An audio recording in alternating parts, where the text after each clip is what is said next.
अस्सलाम वालेकुम दोस्तों, कैसे हो? उम्मीद है कि सब खैरियत से होंगे। अल्लाह आप लोगों को ऐसे ही खुश रखे।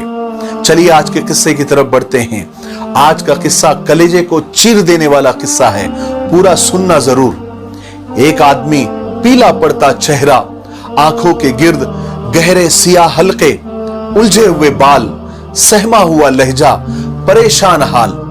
पुराने मगर साफ सुथरे कपड़े पहनकर रोजाना वो सुबह मेरी दुकान पर आया करता था।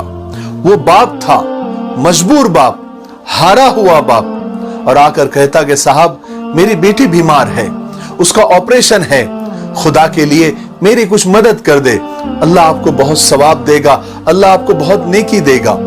मैं काम में मगन, कैलकुलेटर पर तेजी से उंगलियां चलाते हुए कन अखियों से उसकी तरफ देखा और उससे कहने लगा, अच्छा काम शुरू किया है तुमने। ये मांगने के नए नए तरीके कहां से निकाल लेते हैं तुम लोग? कभी मां बीमार, कभी बीवी बीमार, कभी बेटी बीमार।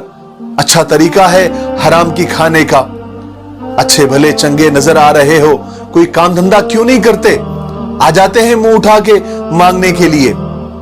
वो कहने लगा, साहब मैं काम करता हूं, मेहनत करता हूं, मगर 300 रुपए तिहाड़ी मिलती है, उससे बड़ी मुश्किल से घर का चूल्हा जलता है, मैं बेटी का इलाज कैसे करूं? आप अपनी ताकत के हिसाब से मेरी मदद कर दे, आपका एहसान मंद रहूंगा, अल्लाह आपको 1000 गुना उसका अज्र देगा, 1000 गुना आपको सवाब देगा।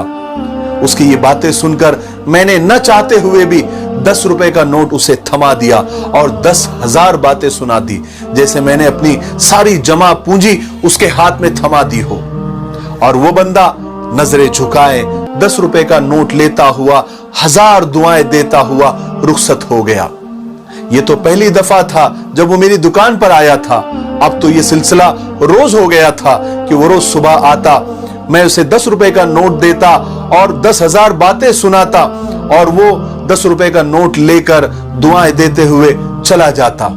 एक दिन ऐसा हुआ कि सुबह मस्जिद से वापसी के वक्त मेरे अब्बा ने मुझे 500 रुपए की नोट दी और कहा कि किसी जरूरतमंद को दे देना, और वो अक्सर ऐसा किया करते थे। मैंने वो 500 रुपए की नोट ली, अपने जेब में रखी और मैं दुकान पर चला गया। रोजाना मामूल के मुताबिक मैं दुकान पर जाकर बैठा। सबसे पहला फकीर वही आदमी आया। मैंने उसे खूब उल्टी सीधी सुनाई और 500 रुपए का नोट निकालकर उसके हाथ में दिया और उसे खबरदार किया, उसको वार्निंग दी कि ये पकड़ो 500 रुपए और ये तुम्हारे पूरे 6 महीने की खैरात है। अब 6 महीने तक दोबारा मेरी दुकान के आसपास भी नजर आए तो तुम्हारी खैर नहीं, तुम्हारी टांगे तोड़ दूंगा। और वो बंदा 500 रुपए की नोट लेता हुआ रोजाना की तरह सर झुकाए दुआएं देता हुआ मेरी नजरों से ओझल हो गया। तकरीबन 2 हफ्ते तक वो दोबारा मुझे नजर नहीं आया। एक दिन मैं अपने काम में मसरूफ था, किसी से बात कर रहा था तो वो फकीर मुझे नजर आया। उसको देखकर झट से मेरा पारा 7वें आसमान को छूने लगा। मैंने चीख कर कहा कि हरामखोर, तुम फिर आ गए? तुम्हें असर नहीं होता? तुम्हें जरा सा भी सुकून नहीं है? तुम बड़े ढीठ आदमी हो। उसने कुछ नहीं कहा, मेरी तरफ खामोशी से देखा और अपनी बंद मुट्ठी मेरे काउंटर पर रख दी और उसे खोल दी। उसमें चंद पैसे थे। मैंने खुद को संभालते हुए हैरानी से उसकी तरफ देखा और पूछा, ये क्या है? तो उसने कहा कि साहब आपने जो 500 रुपए मुझे दिए थे उनमें से कुछ पैसे बच गए हैं, वो वापस करने आया हूं, क्योंकि मेरी बेटी का पिछले हफ्ते ही इंतकाल हो गया, वो अब इस दुनिया में नहीं रही। मैं उसके ऑपरेशन के पैसे जमा नहीं कर सका। अब मुझे इन पैसों की जरूरत नहीं है, आप रख ले साहब, मैं मजबूर था, फकीर नहीं था। आप लोगों की बहुत मेहरबानी, जो मुश्किल वक्त में मुझ बेबस और लाचार के आप काम आए। अल्लाह आपको कभी किसी चीज की कमी ना होने दे, अल्लाह आपको खुश रखे, आबाद रखे।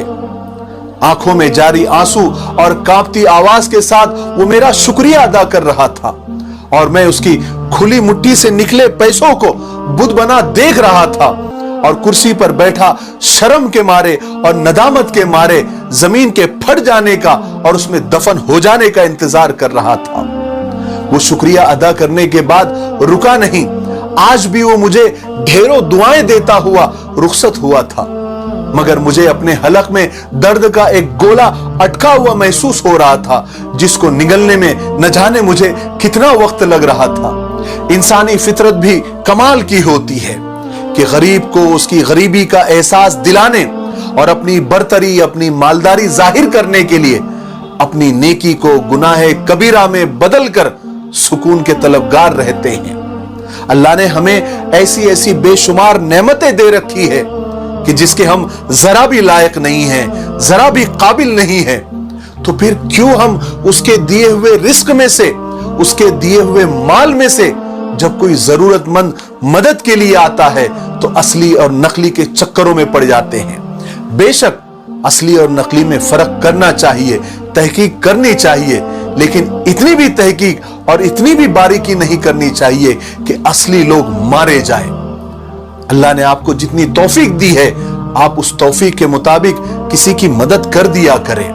आपसे जब भी जितना भी हो सके अपनी तौफीक के मुताबिक, अपने ताकत के मुताबिक जरूरतमंद की और मोहताज की मदद कर दिया करें, और जब भी करे दिल से किया करें और अल्लाह की रजा और अल्लाह की खुशनुदी के लिए करें।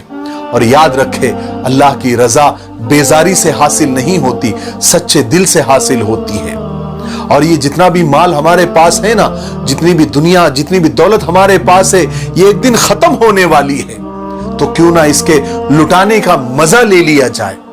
अल्लाह पाक हमें सच्चे दिल से जरूरतमंदों की और मोहताजों की मदद करने की तौफीक नसीब फरमाए। मुझे उम्मीद है कि इस किस्से से हमको बहुत कुछ सीखने को मिला होगा। मेरे लिए, पूरी उम्मत के लिए और पूरी इंसानियत के लिए खैर की दुआ करते रहें। अस्सलामु अलैकुम व रहमतुल्लाहि व बरकातहू।